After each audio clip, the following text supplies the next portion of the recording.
Kailan binawian? Sino?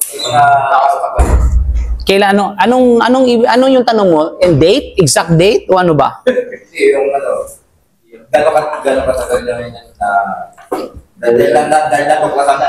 Natuklasan na. Tapos ang tanong, yung gap nun, walang nakalagay na specific, walang nakaano. Wala po. Okay. At it doesn't make sense kapag pinagtatanong natin ito. Wala naman siyang nakalagay. Hindi in-elaborate kung ilang nagtag.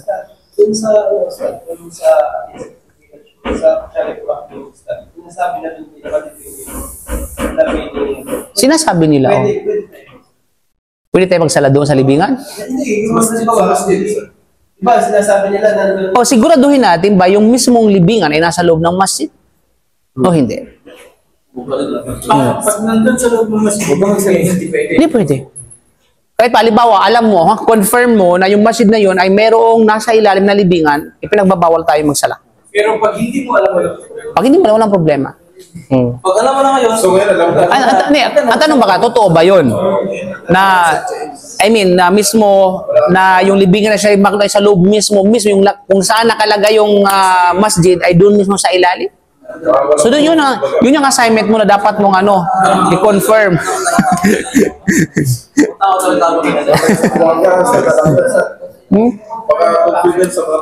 Oo. So magkano na yung mga lokal? Gusto mo i-vlog natin? Okay. So, dadako tayo ngayon mga kapatid sa effect.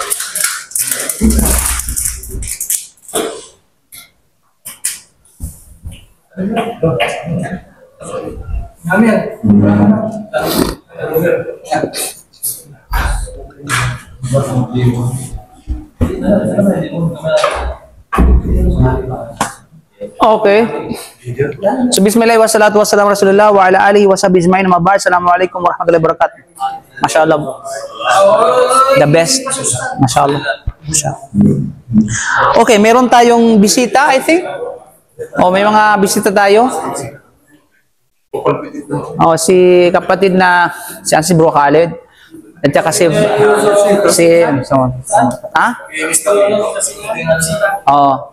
si Bro Khalid, si Bro Sufyan,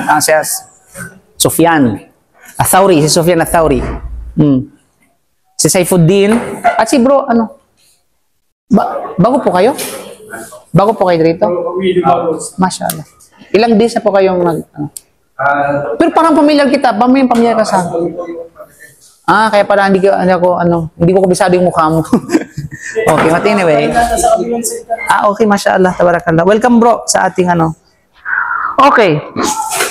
So, saan na ba tayo kapatid? Ano yung natin? Ay talakay na natin? About likido. Oo nga, yung pinakahuling na-discuss natin regarding sa suor ng oras R. Tapos na tayo tapos na ba tayo sa tapos na tayo sa 'di ba yung suor, yung residues ng human ng tao, tapos na natin 'yan? Yung residues ng pwede natin kainin? Tapos na? Okay. Yung residues ng ng pusa. Tapos na rin.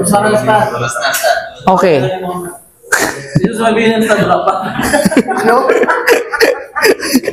Okay. Residues ng wait lang ha. Baboy tapos na? Residues ng wait lang, ang tao. Ang huli natin sa Ano pang huli natin ha? Baboy. Tapos na tayo sa baboy. Yes, tapos na sa baboy. Na-discuss natin pati yung mga katibayan patungkol sa residues ng baboy? Baway, pangis. Okay. Baway, Now, dadako tayo ngayon sa residues ng may mga pangil. Siyempre may pangil. may pangil. Pangil, Okay. Ito yung residues ng Leon, Tigre, ayun. Purity. Purity of the residues. Wala ba? Ay, sorry, hindi ko na Of residue of carnivores. Carnivorous ba? Ungkod daw, Stan. Ha? Ano? Ungkod daw. Anong buto sa ano? Ungkod daw, Stan. Palipilas na ako. Paano sa ako? And birds of prey. Okay. So ito mga kapatid, no? So, ang ating tatalakay ngayon, ito yung hatol sa soor. Ano bang ibig sabihin ng soor? Residues. Ano bang ibig sabihin ng residues? Ito yung laway. Pag nasabing residues ng mga hayop, ito yung tumutukoy sa laway, pawis, o anumang halumigmig na lumalabas sa tinatawag na hayop na nakadikit doon sa sisidlan or inuman. Kung ito ba ay malinis, kung ito ba ay hindi malinis, kung pwede ba natin gamitin sa wudu, paglilinis o anumang katulad nito. So kahatulan ng soor ng mga hayop na may mga pangil na namumuhay sa lupa at mga ibang mandaragit. O ay mga ibong mandaragit. So ito yung mga tinutukoy natin dito. Ano ba yung mga, ano nila, yung mga sabi nating may mga pangil. Ito yung mga carnivorous. Ibig sabihin yung mga hayop na kumakain ng flesh. Kumakain ng kapwa nila, tinatawag na hayop. Mga kapatid, hayop. Okay? So yan yun. So walang duda, of course, ito po ay tumutukoy sa maliban pa sa aso at saka baboy kasi mayroong specific rulings ang aso at saka yung baboy na natalakay na natin. Kasi ang aso at saka baboy, carnivorous din naman sila. Pero mayroon silang special rulings at natalakay na natin po yan. Maninaw? Kaya batay dito, residues from carnivorous land animals like wolves, tigers, and lions and birds of prey like falcons are all pure. This is the position of Maliki, Ash-Shafi'i, a narration from Ahmad, the choice of Ibn al-Mundhir, Ibn Hazm, and Ibn Uthaymin, and its accordance is the permanent committee's verdict. So ang ibig sabihin mga kapatid, no, ang mga suor mula sa mga mababangis na hayop sa lupa, gaya ng mga lobo, gaya ng mga tigre, gaya ng mga leon, ano pa? Jaguar, ano pa? Ano pa yung mga mababangis na ano? Isis. Oso. Ha? This is Uy, ginawa mong hayop yung asawa mo. Talaga.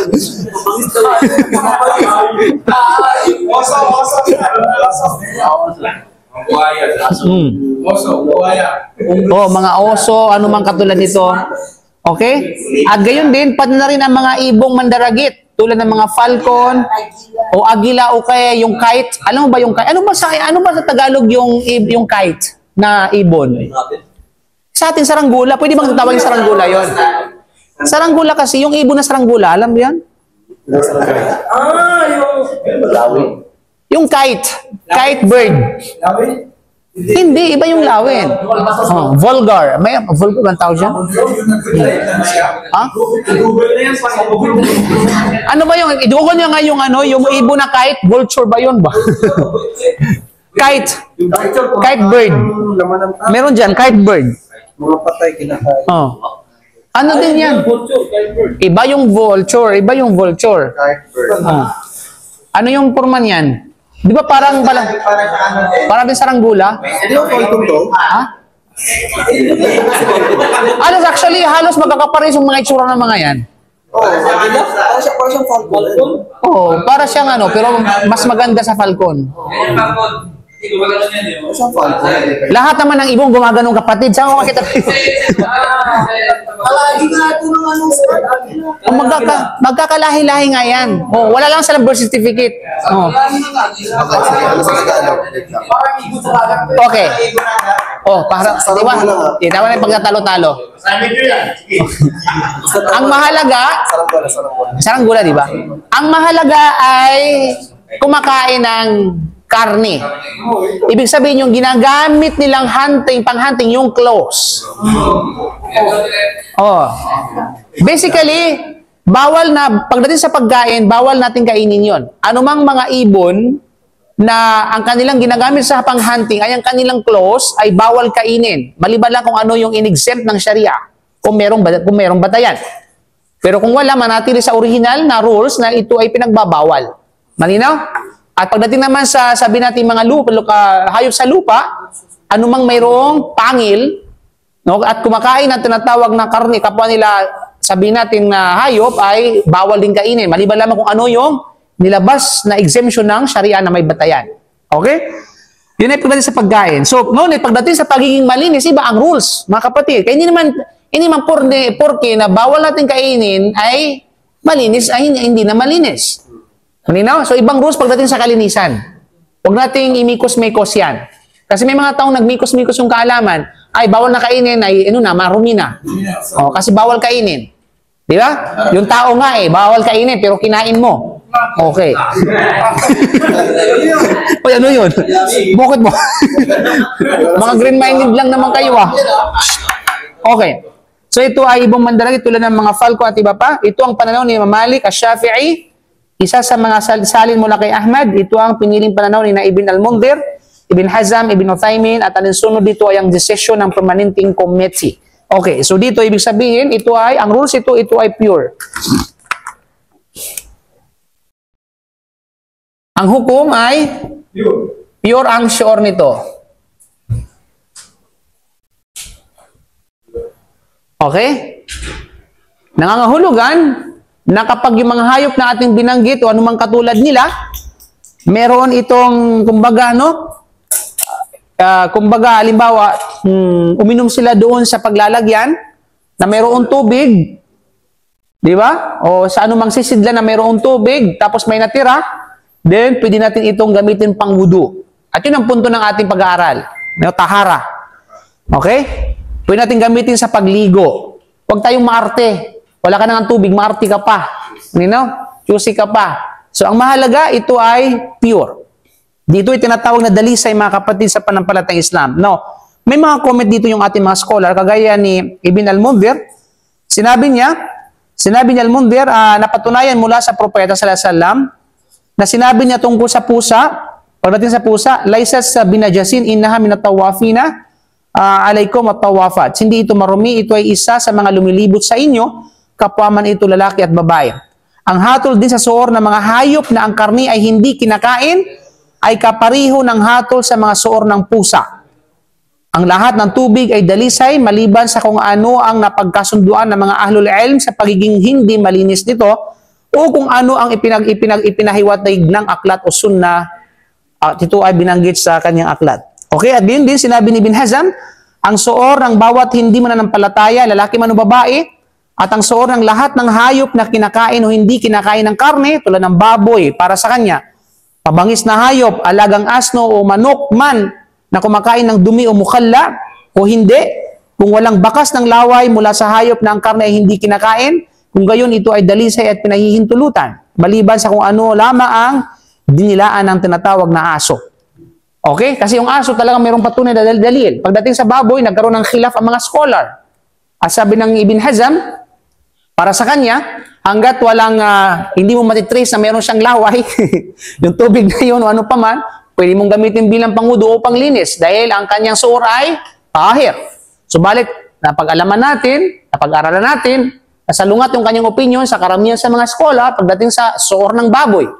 Okay? Pagdating sa laway ng tinatawag na baboy, pawis ng baboy, anumang katulad nito, na talagang ito ay malinaw, na ipinapahiwatig ng katibayan na ito ay impure, na ito ay sabiting najis, na hindi pwedeng gamitin ang anumang tinatawag na sisidlan, okay, sa paglilinis kapag mayroong suor o sor ang tinatawag na galing sa baboy. Okay. Gayon din, sinabi ni Ibn Uthaymin, lumilitaw na ang tamang pananaw na ang mga ito, ibig sabihin ang as'ar o plural ng suor, ng mababangis na hayop at mga ibong mandaragit ay dalisay, malinis, tahir, dahil ang pagsasabi na sila ay marumi ay magdudulot ng kahirapan para sa mga tao, dahil may mga lawa o tubigan sa disyerto na mas mababa kaysa kulatsahin, at walang alinlangan na ang mabangis na hayop at mga ibong mandaragit ay dumarating sa tubig na ito. Kung ipahayag natin na ito ay marumi, ito ay magdudulot ng suliranin sa mga tao, at ang Propeta Sallam ayon sa pagkakaalam namin ay dumaan sa tubig na ito at nagsagawa ng wudu rito. Okay, ito yung official na kinuha sa official website ni Sheikh Uthaymin rahimahullah. Sa ibang pagkakataon, nilimitahan niya ito sa napakalaking tubig na nagsasabing kung ang tubig ay malawak at hindi nagbabago dahil sa pag-inom ng mga ito, Walang masama rito, malinis ito. Gayunpaman kung kakaunti lamang ito at nagbago dahil sa pag-inom ng mga ito mula rito ay marumi. So ibig sabihin ni Sheikh Uthaymin, halimbawa sa disyerto, di ba sinong nakapunta ng disyerto? Siyempre lahat tayo nakapunta ng disyerto. Nakarating na ba kayo sa disyerto, nakikita niyo na mayroong maliit na lawa? May tubig? Yung tawag is oasis. Oasis ba yung tawag dyan? Okay? Oasis, di ba? So, ako malimit ako naglalakbay. So, nakikita ko yung mga ito. Pag makikita mo yung mga ibon doon sa disyerto, kalayuan, may mga ibon na nagtatagpo-tagpo at saka ibig sabihin may tubig doon. Okay? So, bali, sabi ni Sheikh Uthaymin, pagdating sa rules, kung ito ba ay malinis at hindi, then since na yung mga mandaragit, o anumang katulad nung maaring yung lobo, ay pumunta roon, maaring kung mayroong mang liyon sa disyerto, pumunta roon. O kung mayroong mga alam mo yun, yung buhaya doon sa disyerto. Okay, ano mang katulad nila. Di ba? Pumunta doon sa oasis sa maliit na lambak na ito. So sabi ni Sheikh Uthaymin, unang-unang pahayag niya, sabi niya, kung sasabi at idideklara natin na yun ay impure, dahil sa iniinuman ito ng mga mandaragit o anumang katulad nito, magiging pahirap ito sa mga tao, especially sa mga panahon nila, na kung saan, pag dumadaan yung mga traveler, wala silang ibang source of water, kundi yun. At the same time, walang malinaw na batayan sa pagiging impure ng tubig. Kasi tandaan natin, balikan natin ang prinsipyo ng Sharia. Ang tubig, basically, ang original na hukom ay malinis. Yan ang ating isipin. May iba lamang yung hukom kapag nagbago yung, alam natin, yung tatlong components, elements, kulay, amoy at saka lasa. Pag nagbago yon, doon natin may tutulingan. Kung walang magbago, ibig sabihin natin siyang dalisay. So walang patunay na yung mga soor na mga mandaragit na ito ay nagpaparumi doon sa dalisay. Yan ang alaw. Pangalawa, not unless kapag nabago. Then pangalawa, exempt doon sa, siyempre, sabi ng pangalawang hayag niya, doon sa mga malalaki. Malaki mga weses na yan o may mga tubig na yun, na hindi naapektuhan yung dumi doon sa pagiging dalisay na yun. Walang problema. So kapag if we declare na yun ay unimpure, magkakaroon ng pahirap sa mga tao, especially sa mga manlalakbay, mga kapatid. Okay? Pero sapat na sa atin na walang patunay. Walang patunay na magiging impure siya kapag, alam mo, dinilaan o ininuman ng mga mandaragit o anumang mga mabangis na mga hayop. Okay? Kasi ang mindset kasi ng tao mabangis yan eh, hindi na po natin kainin eh. Kaya lahat ng anuman nila, parang na-connect sa kanila, impure na rin. Diba? Lahat ng naugnay sa kanila, lahat ng nadampian nila, impure na rin.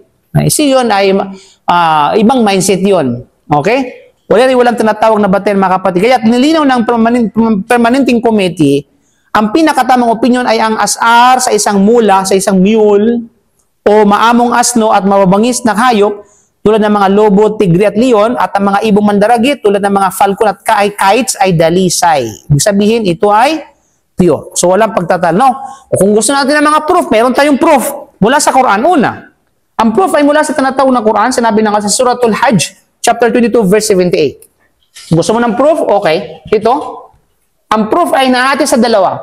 Pangkalahatan and particular. Okay, general at saka particular. Kung tandaan natin paano natin gamitin ang proof ng general at saka particular? Lagi nyo tatandaan yan. Kapag walang pruweba sa particular para sa isang specific na issue, balikan mo yung general. Okay? Tulad halimbawa, wala namang ang drugs, wala naman sa Quran eh. So wala kang makikitang particular text patungkol sa drugs, patungkol sa sigarilyo, wala talaga yan. Okay? So since wala itong particular, subalit meron sa general proof. At hindi mawawala yan. Kasi nahati yan sa tinatawag na nahati sa dalawa yung proof, general and particular. So doon ka ngayon mag-ano sa general proof, kasi wala sa particular. At kapag itong general at saka particular, nagkaroon ng pagkakasalungatan, halimbawa sinasabi ng ito po ay pwede, sinasabi ng ito hindi pwede, nagkaroon ng clash, then kunin mo yung particular against the general. Yan, that's the principles of the decision sa Sharia. Okay? So yun mga kapatid sa panampalatayang Islam. So ano ang panumbatayan? Sinabi ng Allah, وَمَا جَعَلَ عَلَيْكُمْ فِي الدِّينِ مِنْ حَرَجٍ. Yan ang pangkalahatan. No? At katiyakan, nagmamagandang loob sa iyo o siya, ang Allah subhanahu wa ta'ala sa inyo, noong ginawa niya para sa inyo ang makatarungan at ganap na batas na walang anumang pagmamalupit at pagpapahirap sa anumang ipinag-utos at mga alituntunin nito. So, ang rules ng Sharia, pagpapagaan at hindi pagpapahirap. That is general rules. Anong kaugnayan sa issue natin? Tulad sabi ni Sheikh Uthaymin, kapag ginawa nating impure, magiging pahirap yun sa mga specific na mga tao. You know? So, samantalang yung relihiyon natin, relihiyon ng pagpapagaan. Tapos ikaw, magpapahirap ka. Samantalang wala namang batayan na malinaw. I-apply natin sa buhay natin, mga kapatid. I mean, make easy. Gawin mong madali ang buhay mo. Huwag mong gawin komplikado. Di ba? Nagiging problema sa atin, may option pang madali. Gusto pa natin doon sa pahirap. Ganun na. Oh, challenge, no? Ay, ikaw na yung mag-challenge na yan. Okay? So, sa sa tinatawag na Sharia yan. Diba? At marami yan. Pwede natin i-apply yung principles na yan. Yung aya na ito, pwede natin yan i-apply ang principle na yan, mga kapatid. No, religion natin, bakit pa tayo samantalang pwede naman ito. Diba? Bakit pa doon ka? Samantalang mayroon namang magaan. Diba? So, nagiging magaan yung buhay natin. Kasi mismo ang Allah, nagpahintulot at sa tinatawag na kagaanan. Ang ituring ang asar ng mga hayop na ito na marumi ay problema dahil ang ilan sa mga ito ay mahirap iwasan. Particular sa mga panig ng mga biduin, ng mga badu. Okay? Pangalawa, mula sa tinatawag na qiyas. So we have a qiyas. Meron tayong batayan na qiyas. Kasi after ng Quran, kung wala sa Quran, sunnah, kung wala sa sunnah, qiyas. Ano yung qiyas? Analogy. Ilang beses natin natalakay yung qiyas, di ba? Okay. Ang qiyas, ibig sabihin, paghahalin tulad. You know? Ang qiyas o pagkakatulad ay batay sa kalinisan ng mga hayop na nangingiyain ng damo o bahimatul anam. Ito ay mga hayop na maaaring ipagbili kaya't ang asar nito ay malinis. Ang mga ito ay tulad sa mga hayop na nangingiyain din ng damo at walang pagkakaiba. Okay? So, ibig sabihin, yung qiyas dito, hindi man lang actually, yung mga karne na ito, yung mga falcon, hindi lang sila focus na kumain ng karne. Kumakain din naman din sila ng mga damo, na mga prutas. Oh. Mga nagdadayod din naman sila mga yan, mga kapatid. Huwag mo namang isipin na puro karne yung kinakain nila. Minsan nagdadayod din sila. Kaya kumakain sila ng mga prutas. Kumakain din sila ng mga gulay. Panina. Kaya sabi ng mga ibang mga ulama, kasi ito pa ha, pwede bang ipagbili yung mga hayop na ito? Pwede bang gawing business yung mga hayop na ito?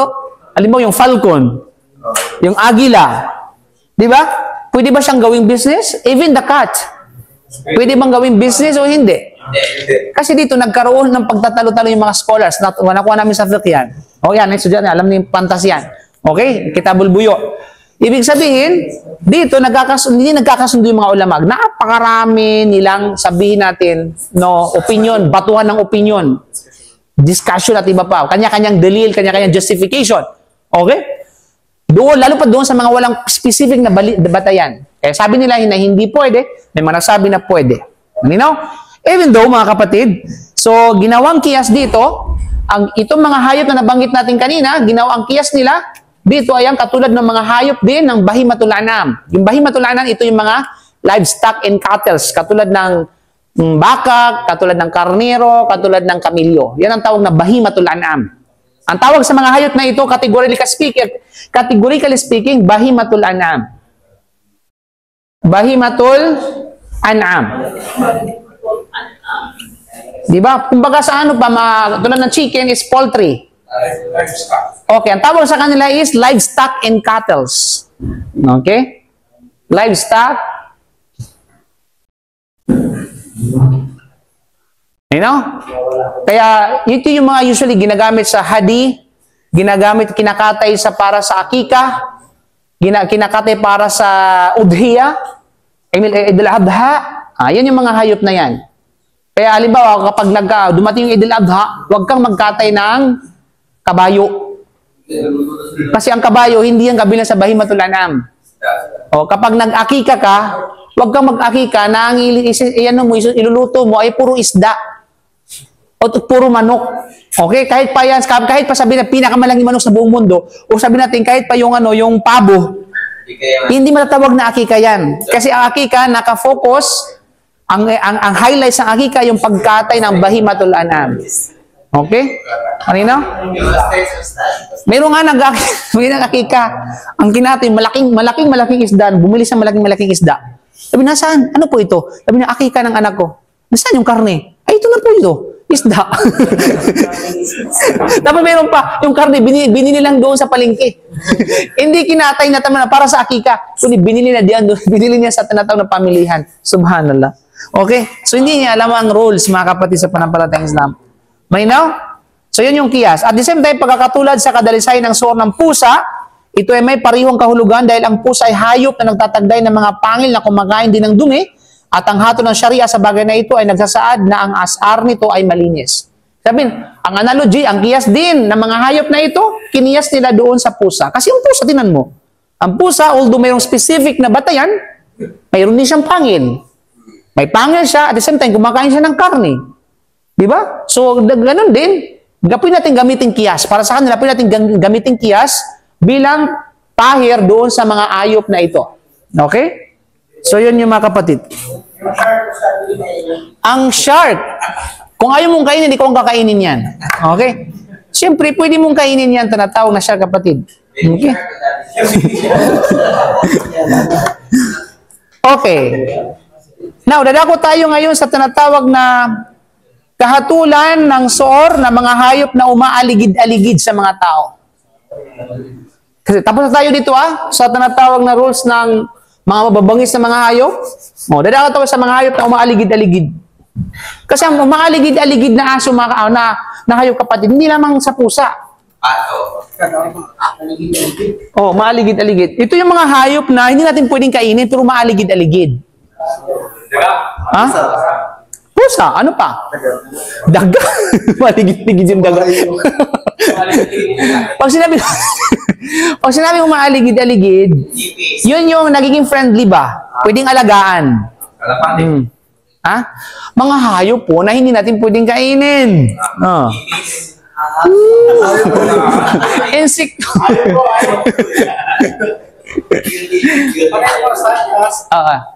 Mule. Alam mo yung mula.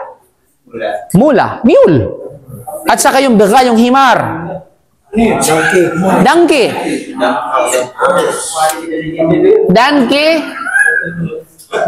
Mule.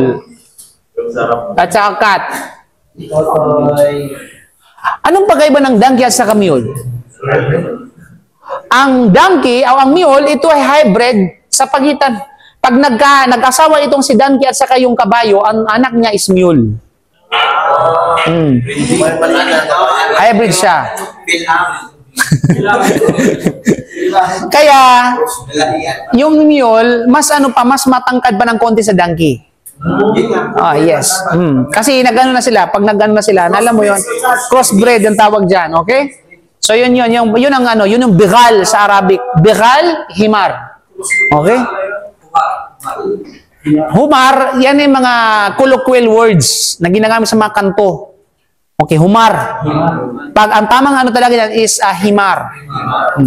Himar. You know? Okay. So ito yung 3 point, 3.3? Na kung saan ay purity of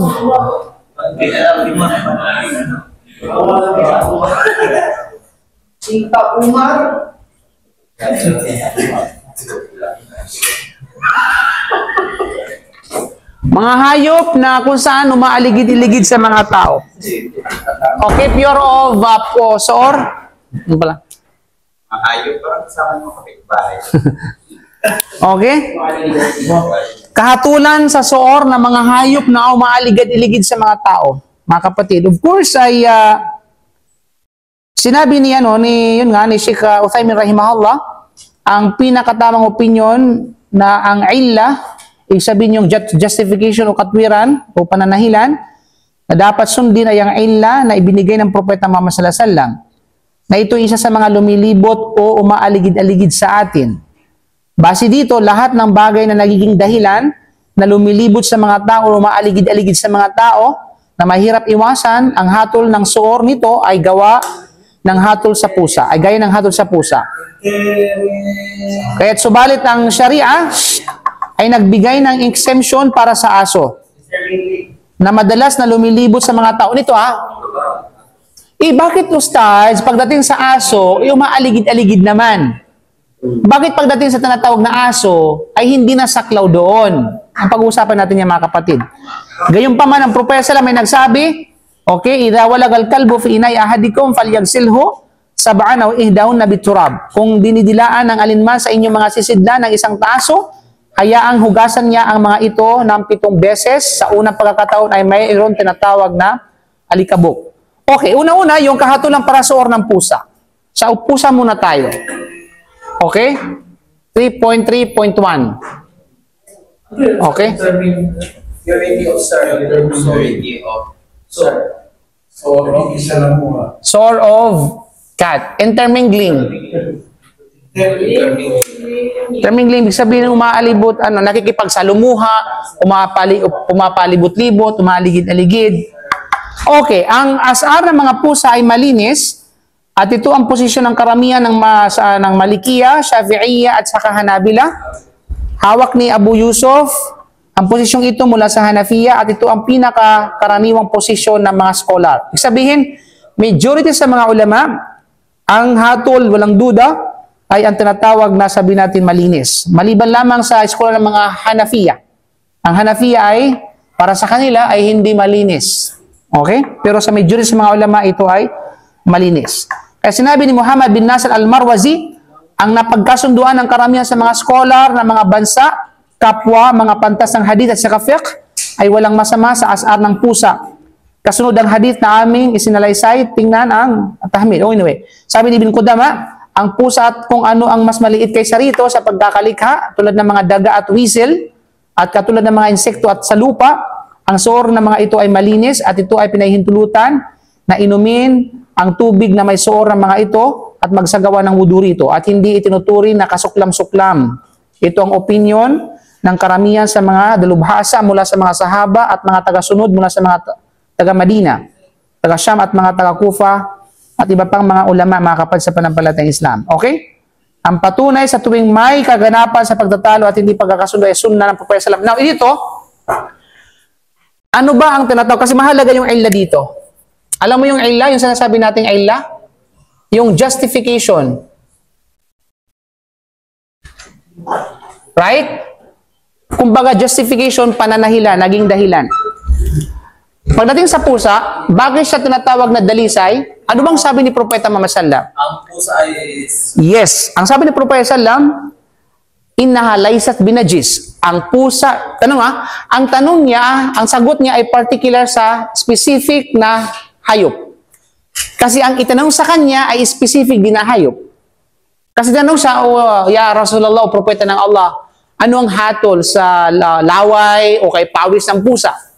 Ito ba ay najis o ito ba ay malinis? Sabi niya, innaha laysat binajis. Sabi na tunay na ito ay hindi marumi. After noon, nagbigay siya ng dahilan. فَإِنَّهُنَّ مِنَ التَّوَّافِينَ وَالتَّوَّافَاتِ عَلَيْكُمْ. Dahil itong mga pusang ire ay pumapalibot sa kanila regardless kung anong kasarian ng pusa. Okay? Umaaligid-aligid. So, ang justification kung bakit nagiging malinis ang suor ng pusa ay dahil sa pagiging aligid-aligid. Yun yung illa. Okay? Ibig sabihin, yung tinatawag na intermingling. Yun ang illa. Nangangahulugan dito, sabi ni Sheikh Uthaymin, kung anong ibinigay na illa ni Propeta Muhammad sallallahu alaihi wasallam, yun yung panghawakan natin. At pwede nating i-apply ito bukod sa mga hayop na nabanggit mismo doon sa hadith. Nangangahulugan dito, kung meron tayong nakitang mga hayop na kagaya ng pusa, dahil sa pagiging aligid-aligid nito at nakikisalamuha sa mga tao, therefore, i-apply natin ang rules ng suor na ito ay malinis. That's the rules. Now, there's a issue. Malinaw. Pero paano yung aso? Yung aso ay ginagawang pet nga ng mga tao. Dinidila, nakipaghalikan pa sa mga tao. Okay, nagipaglaplapan pa ano, sa mga tao yung tinatawag na aso. Ginagawa pa nilang tinatawag na ano ba? Ginagawa nilang baby. Mas mahal pa yung pagkain ng aso kaya sa pagkain ng kanyang sariling kapatid. Di ba? Mas mahal pa yung mga higaan ng aso kaysa higaan ng kanyang kapatid. Di ba? Lahat. Di ba? Kasama, umaaligid-aligid, niyayakap. So bakit hindi natin kayang i-apply ito na pagiging malinis ng sore? Right? May punto siya. Pero sabi na, oops, okay. Itatanggapin natin ang opinion, pero ibalik natin sa kanya. Hindi natin kayang tanggapin yan sa kadahilanan mismo ang professor lang nagbigay ng exemption doon sa rules. Kung bakit kaya naituturing natin na ito ay marumi.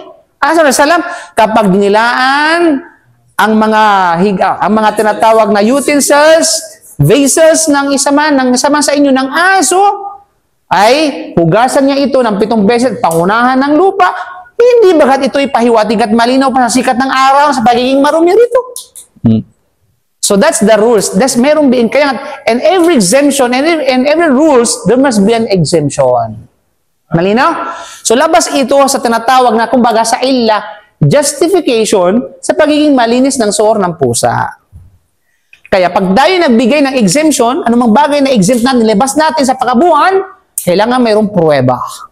At malinaw yan sa ating tinatawag na pamantayan. Malinaw? Kaya naman mga kapatid, walang duda na ang sore ng hayop na pusa ay malinis. Malinaw?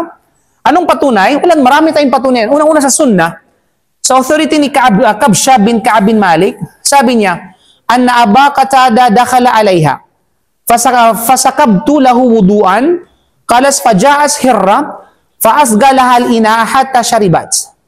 Na si Abu Qatada daw ay pumasok sa kanya, kay Ka'ab bin Malik. Pagkatapos ay isinalaysay niya ang sumusunod. Sabi niya, ako ay nagbuhos ng tubig sa isang lalagyan para sa kanya upang gamitin niya ito sa wudu. At isang pusa ang dumating at uminom mula rito. Assuming ito yung lalagyan ng tubig, tapos gagamitin niya sana sa wudu. Nung gagamitin niya na ito, mayroong dumating na pusa. At yung pusa ay uminom rito. Okay? Nagiso yung kwento? Okay. Kaya't itinagilid niya ang sisidlan upang ito ay makainom. Tinulungan pa niya mismo yung pusa, ginanon niya para sa ganun makainom ng mabuti. Okay? Para makalagok ng tinatawag na mabuti yung pusa. Kasi sinabi ni Kabsha, nakita niya akong nakatingin sa kanya. At nagsabi, nagulat ka ba o aking pamangkin? Diba? Have you not scared? Ikaw ba ay nagulat? Nakita mo, bakit mo, parang nagulat, bakit ganun? Ginagamit niya pang wudu, tapos iniinuman ng pusa, tinulungan pa niya. Kaya sabi niya, nagulat ka ba o aking pamangkin? Sabi ko, oo. Siya ay nagsabi, ang propeta Muhammad sallallahu alaihi wasallam ay nagpahayag, sila ay hindi marumi. Bagkus sila ay kabilang sa mga lalaki at babaeng mga hayop na lumilibot sa inyo. Diba? So inyo, so mismo, yung sahaba na yun, na mas malawak pa yung pangunawa natin kaysa sa kanya, diba? Nakasama niyang propeta Muhammad sallallahu alaihi wasallam, inyet, nandito ka sabihin mong marumi yan kasi dinilaan ng pusa. Baka yung laway mo marumi kasi hindi ka nag-toothbrush. Okay. So, so ang punto mula sa nabanggit na batayan. So sa kanyang pahayag na inalay sa binajis, ito ay hindi marumi, ay nagpapahiwatig na ito ay malinis mismo tulad ng isinasaad sa hadith na ang suor nito ay malinis dahil tinagilid ni Abu Qatada mismo ang sisidlan para rito. Tinulungan pa niya mismo. Okay, at pagkatapos nun, nagudo si Abu Qatada at some of them ay siguro ininom pa ni Abu Qatada, mashallah tabarakallah. Pangalawang batayan mga kapatid, walang duda, ang ituring nitong makro, sabihin nating makro ay nagbibigay ng kahirapan at problema. Dahil ito ay isang bagay na karaniwan sa loob ng mga tahanan. Ito ang dahilan kung bakit ito ay tinukoy sa mga salita ng Propeta Sallam na sila ay kabilang sa mga lalaki at babae na mga hayop na lumilibot sa inyo. Sabihin ay talaga nakikipaghalubilo itong mga aso, ang mga pusang ito. Kaya napakahirap sabihin at i-declare na yun ay marumi. Okay? Yan mga kapatid, tapos na tayo sa tinatawag na pusa. Ngayon, dadako tayo ngayon sa sore ng bagal at talagang asno himar. Okay? So ano naman yung ano? Ano ang rules ng tanawag na sabihin natin ano? Okay, dankyat saka yung bigal. Ang asar mula sa alagang asno ay dalisay. So lahat ng ito ay pure. Kaya pag merong himar, regardless kung ang himar ay wild or domestic, maging ang bigal, domestic animal, ibig sabihin domestic ay pwedeng alagaan, maamo. Yan ang sabihin, domestic animal. Okay? Parang domestic worker. Ang kaya maamo yun. Pero may mababangis na mga domestic worker. O mas mabangis pa kaya sa amo nila. Wild. Okay. Actually, yan ang term talaga. Domestic animal. Ibig sabihin, mga animal, mga hayop na pwedeng alagaan. Maamo, kumbaga. Kasi pag hindi maamo, mailap, ang tawag niya is wild. Okay? So, ang asar mula sa alagang asno ay dalisay. Ito ang posisyon ng mga Malikiya, na Shafi'iyya. Isasalaysay niya mula kay Imam Ahmad. Pananaw ng isa sa mga pamangpangkat mula Salaf. At ito ang piniling opinion ni Ibn Qudama, Ibn Baz, rahimahullah, at Ibn Uthaymin. At naglabas din ng fatwa ang Permanent Committee tungkol sa bagay na ito. Okay? So, yun mga kapatid. So, anong patunay? Ang patunay natin, sa pagiging malinis ng danki at sa kamyol, sa authority ni Amr ibn al-Harith, ibn al-Mustaliq, radiyallahu anhu, sinabi niya, ma tarakan Nabi sallallahu alaihi wasallam dinaran wala dirhaman wala abdan wala amatan illa baghlata al-bayda allati kana yarkabuha wasilahahu wa ardan ja'alaha li ibn as-sabil sadaqatan. Ang Propeta sallam daw ay hindi nag-iwan ng dinar at saka dirham o lalaki at saka babaeng alipin. Hindi siya nag-iwan ng servant, hindi siya nag-iwan ng pera, wala siyang iniwan. Alam mo kung ano yung iniwan niya mga kapatid? Sige nga, kung may alam niyo yung sira ng Propeta sallam, nung namatay si Propeta sallam, ano yung iniwan niya? Ano yun? I mean, we're talking about a tangible thing. Yung M kasi, given na yan, intangible yan eh. Yung tangible, kayamanan ba? Ano yung ano niya? Utang. Wala siya nag-iman. Wala siyang pagkakautang ha. Huwag ka magawa ng kwento. Yung shield daw. Rahan ang tawag doon. Ibig sabihin ay parang phone. Pinaano ba? Anong tawag dyan? Ay yung rahan sa Arabic parang renda. Oh, parang yun. Eh, hindi naman ibinawi yun. Ginawa, ano niya? Ano na siya? Sa mga Hudyo yun actually. Okay? Ang iniwan niya mga kapatid, nag-iwan lamang siya ng kanyang puting mula. White mule. So, meron siyang white mule. Okay? Ang Propeta Muhammad sallallahu alaihi wasallam, at yun lang ang kanyang iniwan. White mule. Oh. Ang white mule na ito, mga kapatid, na dati niyang sinasakyan. Ang white mule na ito, mga kapatid, no?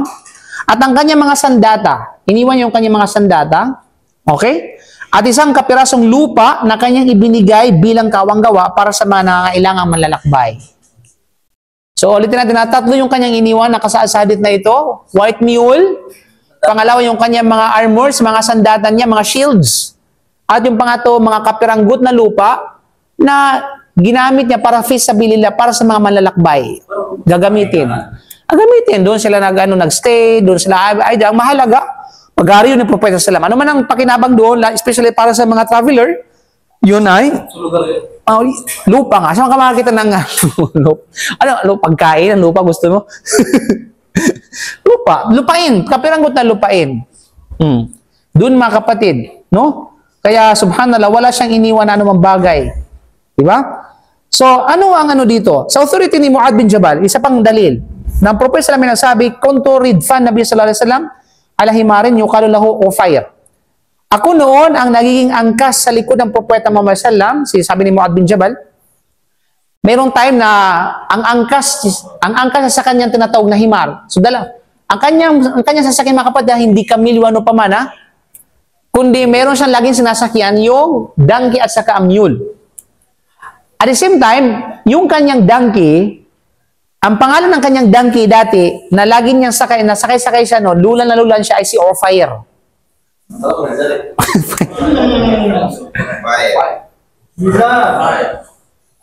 Ufair ang kanyang pangalan. Pangalan ng tinatawag na donkey. Okay? Donkey ng Propeta Muhammad sallallahu alaihi wasallam. Ufair. Na isang araw, lulan ang Propeta sallallahu alaihi wasallam sa Ufair na ito, at si Mu'adh bin Jabal, angkas niya si Mu'adh bin Jabal. Ito yung kwento ng hadith na tinanong si Mu'adh bin Jabal, Ya Mu'adh, Umuad, atadri ma haqqul 'ala al-'abd wa haqqul 'abd 'ala Allah? Batid mo ba kung ano ang karapatan ng Allah sa kanyang alipin at ano ang karapatan ng alipin sa kanyang sa Allah? Doon nangyari yung katanungan na yon. Naalala mo yung hadith na yun? Hindi nyo naalala? O iba talaga yung naisip nyo? Okay? Yung hadith na yun, pagtanong ng alim, yung tanong na yan, alam mo ba kung ano ang karapatan ng Allah sa kanyang alipin? O ano ang karapatan ng Allah sa kanyang alipin? Yun. Ang sambahin ng Allah at huwag magtambal ng pagsambahan sa Kanya. At pag ginawa yun, isa sa katuparan ng karapatan ng alipin sa Allah. Anong karapatan ng Allah? Anong karapatan natin sa Allah subhanahu wa ta'ala?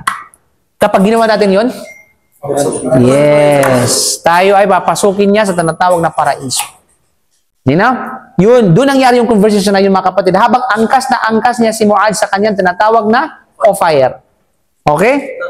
So, donkey. Now, kung anong punto ng katibayan sa subject natin?